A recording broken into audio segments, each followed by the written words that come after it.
It wasn't even recognized that I had PTSD. For those first 3 years, it was like I knew how to hide it. Most people, they knew that I had become more recluse and I pushed away from a lot of people that I normally would want to hang out with. I didn't go into downtown DC and do stories. I got away from people. My wife would notice I would just go into a restaurant. I would look at every single person in the restaurant. I was like hyper aware, which is one of the things they list as someone with PTSD. I'm very hyper aware of everything around me.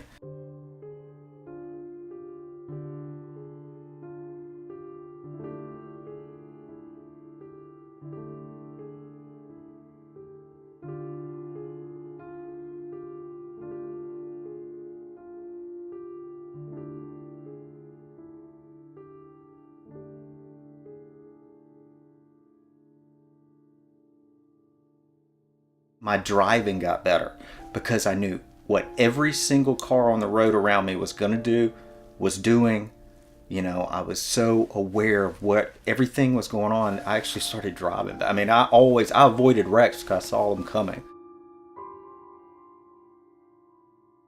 Because I was so aware of what people were going to do, because I was just hyper vigilant. I'm like, okay, what's going to happen? What's going to happen next? What's going to happen next? Make my photography much better.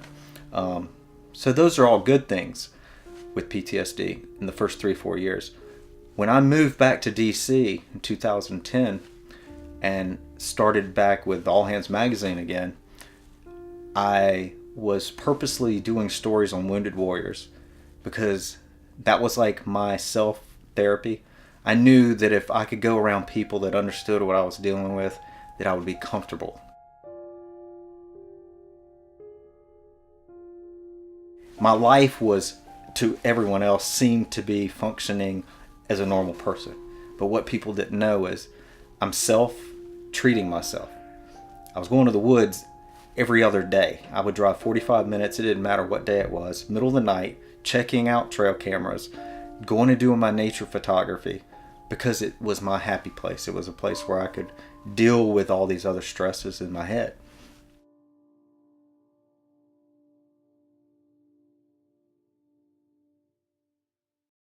It's funny, the day I got out of the military, I quit going into the woods. It was like that day, I was just all this, it was like the weight of the world came off me, my shoulders. And it was like, I didn't care about going into the woods. And every day I woke up early in the morning and went and jumped in the bed with the kids and played with them for hours, you know.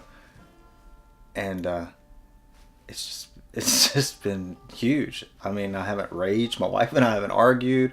What we do, I mean, our argues are cute and funny, haha, whatever.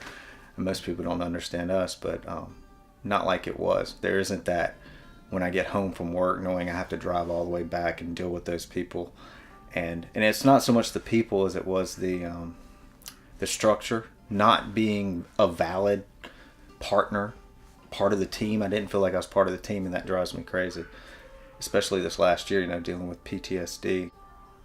That's my daughter. We're always going to hear Abigail in the background. And I used to escape.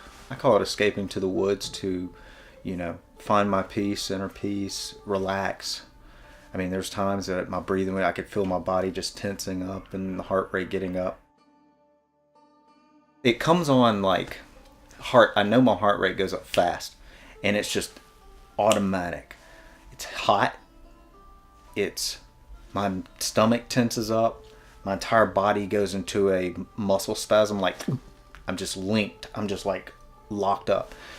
And I have all the energy in the world. It's like my back could have been hurting that morning. And when something upsets me, it's like I become full of this power. It's like a demon that wants to jump out of me and just rip everything. It's like Hulk. My wife calls it the Hulk. I've become pretty good at covering up the rage inside.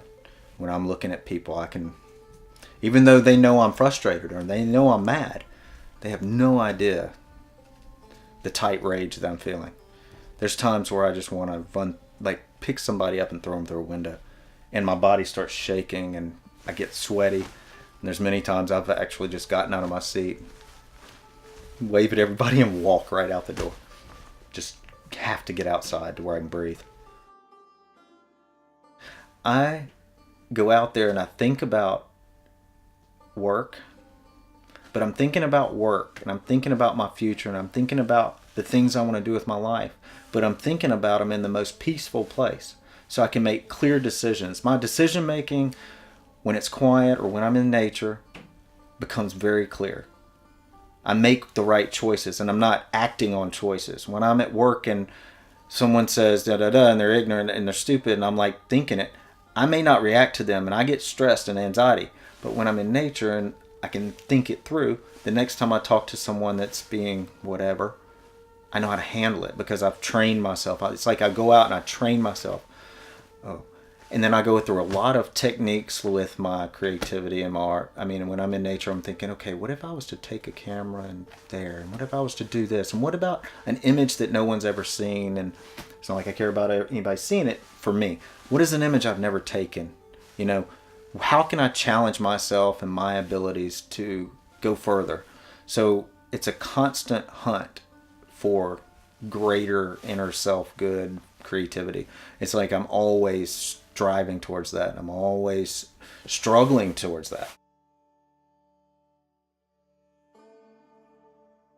And now it's like I'm really happy because I mean, yeah, I don't have a job, but to me, happiness is about, you know, that inner being, how you feel.